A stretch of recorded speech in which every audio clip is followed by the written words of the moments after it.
Hello, സുഖമല്ലേ എല്ലാവർക്കും? ജനുവരിയിൽ ഞാനൊരു പോസ്റ്റ് ചെയ്തിരുന്നു.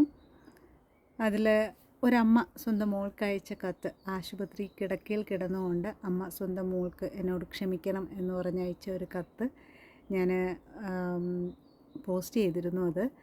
ആ കത്ത് എങ്ങനെ എൻ്റെ കയ്യിൽ കിട്ടിയെന്നും അത് ആ മോൾക്ക് എനിക്ക് കൊടുക്കാൻ സാധിച്ചോ എന്നതിനെക്കുറിച്ചും ഉള്ള ഡീറ്റെയിൽ ആയിട്ടുള്ള ഒരിത് ഞാൻ പിന്നീട് പറയാമെന്ന് പറഞ്ഞിരുന്നു, പ്രോമിസ് ചെയ്തിരുന്നു ഞാൻ.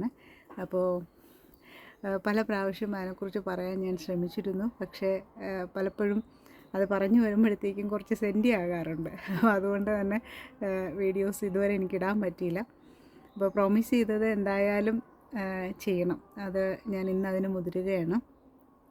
ജനുവരി മാസത്തിൽ ഹോസ്പിറ്റലിലായിരുന്നു, ഒബ്സർവേഷനിലായിരുന്നു കുറച്ച് ദിവസം. ആ സമയത്ത് ഒബ്സർവേഷനിൽ പ്രത്യേക മുറിയൊന്നും ഉണ്ടാവില്ല, അടുത്തടുത്ത ബെഡുകളിൽ, പക്ഷേ ഒരു കേർട്ടൻ പോലെ ഇട്ടിട്ടുണ്ടാവും. അപ്പോൾ തൊട്ടടുത്ത് ഒരു സ്ത്രീ ഉണ്ടായിരുന്നു.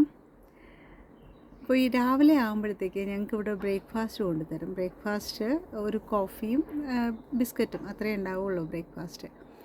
അപ്പോൾ അത് ഓരോ പേഷ്യൻറ്റിനും ഓരോ ചെറിയ ടേബിളുണ്ടാവും, അങ്ങനെ റോൾ ചെയ്യാൻ പറ്റുന്നത്. അപ്പോൾ അതിനകത്ത് സെർവ് ചെയ്യുന്നവർ കൊണ്ടുവച്ചിട്ട് അവരങ്ങ് പോവുകയാണ് ചെയ്യുന്നത്. നമ്മളതെടുത്ത് കഴിക്കണം.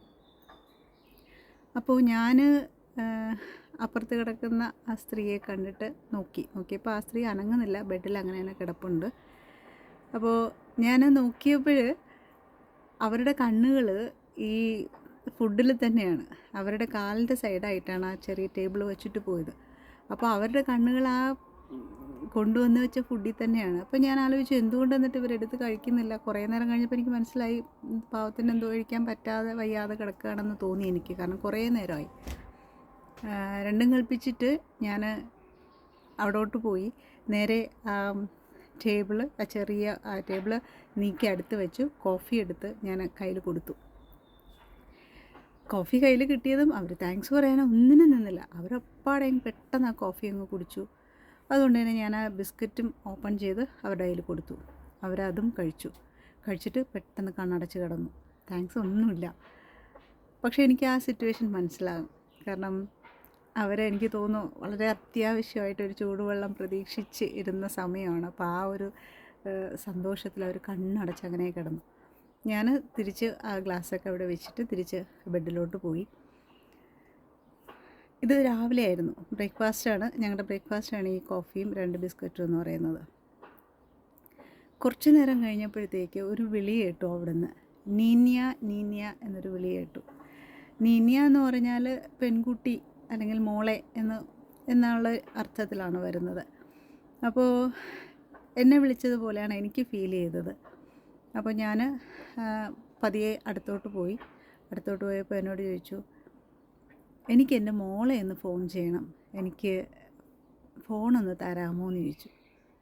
അപ്പോൾ ഞാൻ ഫോൺ കൊടുത്തപ്പോഴത്തേക്ക് നമ്പരൊന്ന് ഡയൽ ചെയ്ത് കയ്യിൽ തരാമോ എന്ന് ചോദിച്ചു.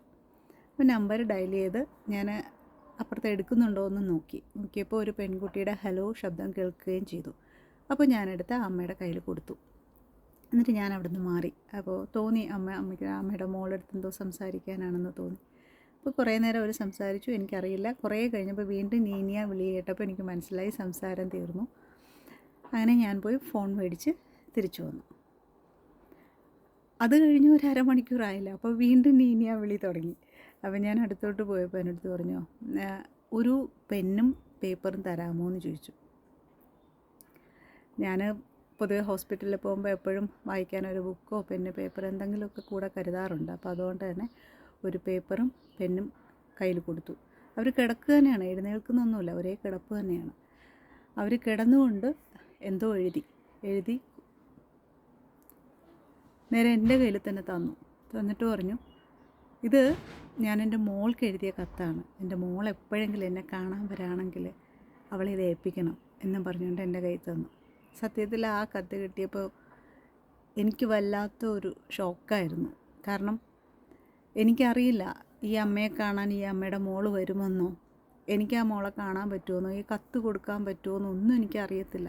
ആ കത്ത് അഥവാ എനിക്ക് കൊടുക്കാൻ സാധിച്ചില്ലെങ്കിൽ ഞാൻ അനുഭവിക്കുന്ന ആ ഒരു സമ്മർദ്ദം അത് ആലോചിക്കാവുന്നതല്ലേ ഉള്ളൂ. കാരണം ഒരമ്മ ആശുപത്രി കിടക്കയിൽ കിടന്നുകൊണ്ട് എഴുതിയ കത്താണ്.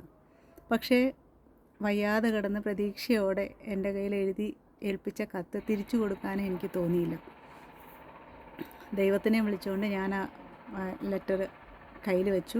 അതിൻ്റെ ഫോട്ടോയാണ് ഞാനന്ന് പോസ്റ്റ് ചെയ്തത്. കാരണം എന്തെങ്കിലും ഈ മോള് വരികയാണെന്നുണ്ടെങ്കിൽ, ഇത് കാണുകയാണെന്നുണ്ടെങ്കിൽ നല്ലതായിരിക്കും. അതിനകത്തൊന്നുമില്ല. അതിനകത്ത് എഴുതിയിരിക്കുന്നത്, മോളെ എന്നോട് ക്ഷമിക്കണം, ഞാൻ നിന്നെ എന്തുമാത്രം സ്നേഹിച്ചിരുന്നു എന്ന് നിനക്കറിയാമല്ലോ, ദൈവം നിന്നെ അനുഗ്രഹിക്കട്ടെ എന്നൊക്കെ പറഞ്ഞിട്ടുള്ള ആ മോളോടുള്ള സ്നേഹമായിരുന്നു ആ കത്തിലുണ്ടായിരുന്നത്. അപ്പോൾ ഞാൻ ഈ കത്ത് വാങ്ങി വെച്ച് മനസ്സിലൊന്ന് പ്രാർത്ഥിച്ചു. എനിക്ക് കൊടുക്കാൻ ഇടവരുത്തണേ ദൈവമേ എന്നൊന്ന് പ്രാർത്ഥിച്ചിരുന്നു ഞാൻ. പക്ഷേ ഒന്നും സംഭവിച്ചില്ല. അന്ന് രാത്രിയായപ്പോൾ ഞാൻ അപ്പുറത്തൊരു സ്വരം കേട്ടു. ഞാൻ പതിയെ ഒന്ന് എത്തി നോക്കിയപ്പോഴത്തേക്കും ഒരു പെൺകുട്ടി ഈ അമ്മയുടെ അടുത്ത് നിൽക്കുന്നുണ്ട്. ഞാൻ പെട്ടെന്ന് ഓടി അവരുടെ അടുത്ത് പോയി ചോദിച്ചു, അമ്മേ ഈ മോൾക്ക് തന്നെയല്ലേ അമ്മ കത്തെഴുതിയതെന്ന് ചോദിച്ചു. അപ്പോൾ ആ അമ്മ സന്തോഷത്തോടെ തലയാട്ടി. ഞാൻ പെട്ടെന്ന് ഈ കത്തെടുത്തുകൊണ്ട് നേരെ ആ മോളുടെ കയ്യിൽ കൊടുത്തു. മോൾക്ക് വലിയ സന്തോഷമൊന്നുമില്ലായിരുന്നു, എന്തോ ഒരു വല്ലാത്ത ഭാവത്തിലായിരുന്നു. പക്ഷേ എന്നെ സംബന്ധിച്ചിടത്തോളം എനിക്കതൊന്നും കാര്യമില്ല. ഈ കത്ത് ആ മോളെ ഏൽപ്പിക്കുക എന്നത് മാത്രമായിരുന്നു എൻ്റെ ഡ്യൂട്ടി. അങ്ങനെ ഞാൻ ആ കത്തേൽപ്പിച്ച് ഞാൻ ഇങ്ങോട്ട് തിരിച്ചു പോന്നു. അപ്പോൾ ഞാൻ കണ്ടു ആ പെൺകുട്ടി കുനിഞ്ഞ് ആ കത്ത് വായിച്ചുകൊണ്ടിരിക്കുന്നത്. പക്ഷെ കുറച്ച് കഴിഞ്ഞപ്പോഴത്തേക്കും അപ്പുറത്ത് ചെറുതായിട്ട് സംസാരമൊക്കെ കേട്ട് തുടങ്ങി.